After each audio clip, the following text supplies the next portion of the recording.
It's hard to believe that among the peace and serenity of these mountain peaks, there's tremendous energy. Energy that can be released in a most terrifying way.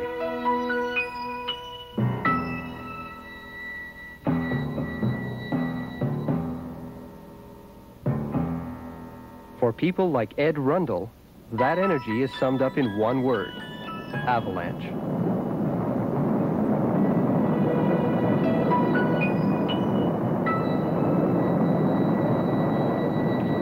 I have experienced the potential energy of an avalanche turned into kinetic energy.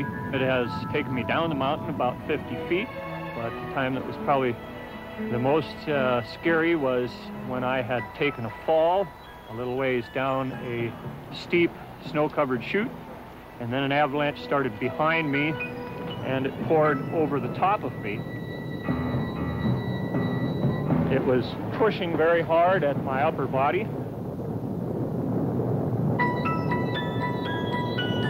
When all the action stopped, I was mostly buried, except the top of my body was up in some soft snow. So I was able to dig my upper body out, and the rest of me was pretty much encased in hard snow packed in around me, and it took me quite a while to dig myself out.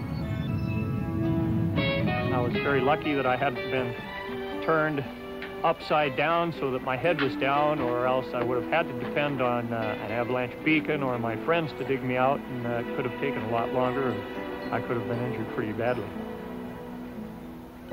This particular accident happened to me long before I was a ski patroller, and now that I am, I work with that potential energy with explosives and ski control to release that potential energy and make the avalanche slide.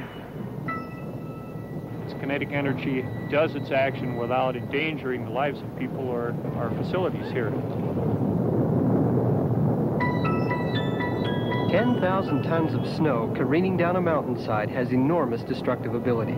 It can uproot trees, destroy buildings. Why? Simply because it fell from a high place. We don't normally think of falling as a source of energy. But anything that's elevated has the ability to fall back down, thanks to the pull of gravity. If they happen to hit something on the way down, they can do work moving that something out of the way. The ability to do work from falling is gravitational potential energy. Potential energy is energy waiting to be used. The amount of gravitational energy an object has depends on how heavy it is and how far it can fall.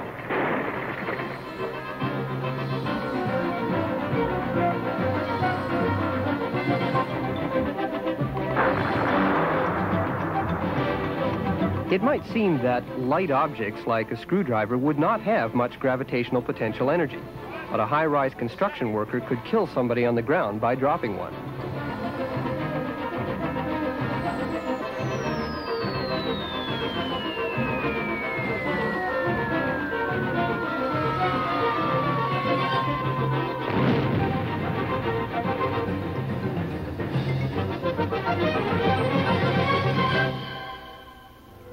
An icebreaker, on the other hand, is very heavy, but it's raised only a short distance.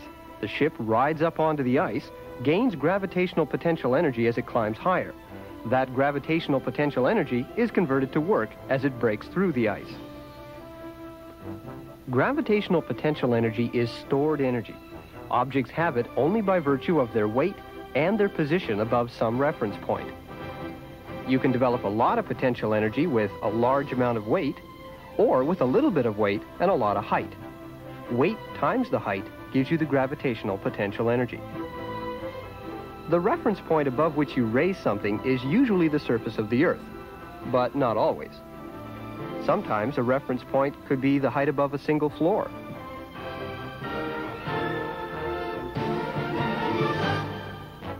So a person lifting an object onto a shelf is probably more concerned about the potential energy it has with respect to the floor rather than its height above the surface of the Earth, because it's unlikely it'll fall through the floor and reach the surface of the Earth. Although I guess if it was very heavy, it could have enough potential energy to do the work of breaking the floor. This relationship between the height of an object above some reference level and its weight allows you to calculate gravitational potential energy. Weight times height. Potential energy is only half the story in a falling object. When it actually falls, potential energy becomes the energy of motion, kinetic energy. Consider the wrecking ball. When it's on the ground, it has no potential energy because it's not been raised any height.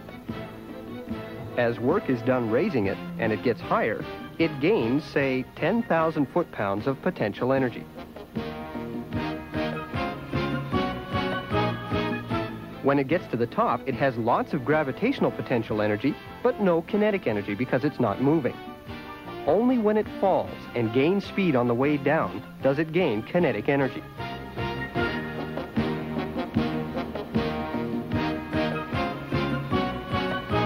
Finally, at the bottom, it has enough kinetic energy to do the work of breaking the concrete.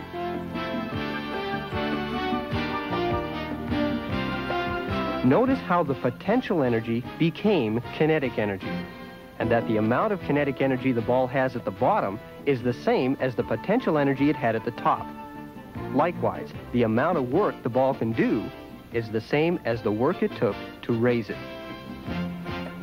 Since energy is the ability to do work, the mechanical energy is in work units, like foot-pounds or joules.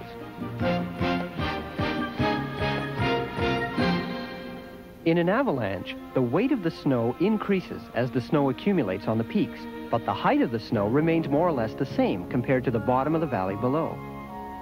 Even though the snow may not fall off the mountain, the potential energy is still there. Gravitational potential energy is a silent form of energy because it's energy waiting to be used at a future time. It's only when that energy is released and turned into kinetic energy that we see how much energy has been stored.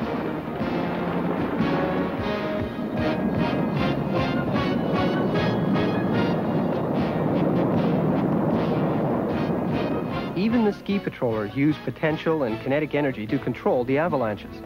The cannon is called an avalancher and uses pressurized gas to fire an explosive projectile. The gas is stored as potential energy with the ability to escape out the barrel.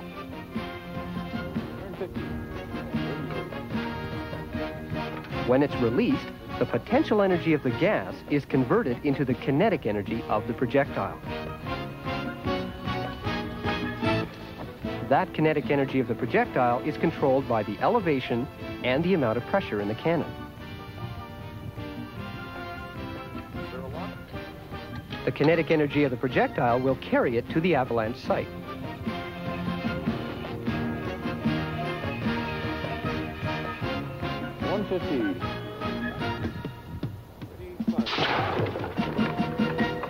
There's an explosion, and potential energy becomes kinetic energy. Potential energy, it can be stored as long as you like.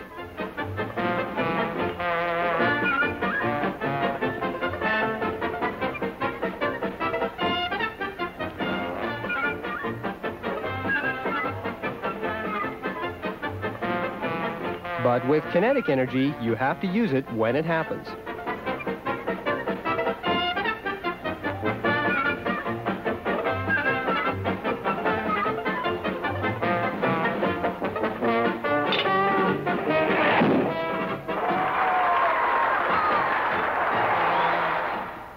When it comes to potential energy, liquids follow the same rules. The amount of energy depends on how heavy the liquid is and how far it can fall. Here's another kind of potential energy that can be turned into kinetic energy: elastic potential. When work is done compressing or stretching a spring, the spring has the ability to do work on an attached object, like a valve. Since springs come in a variety of sizes and are made of different materials, they can store different amounts of energy.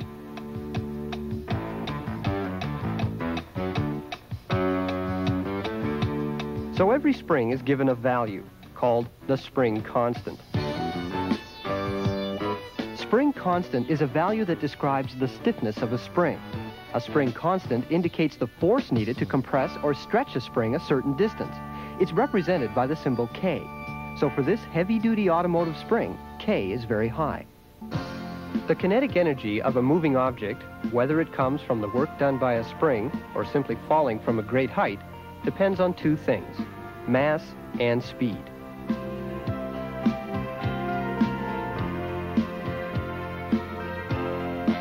A hammer is a mass which develops kinetic energy from the speed of the swing.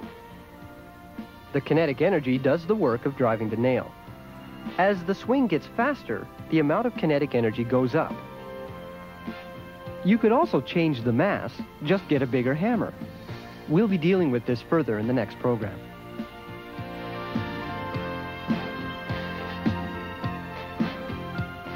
Kinetic energy, the energy of motion. It can be put to useful work.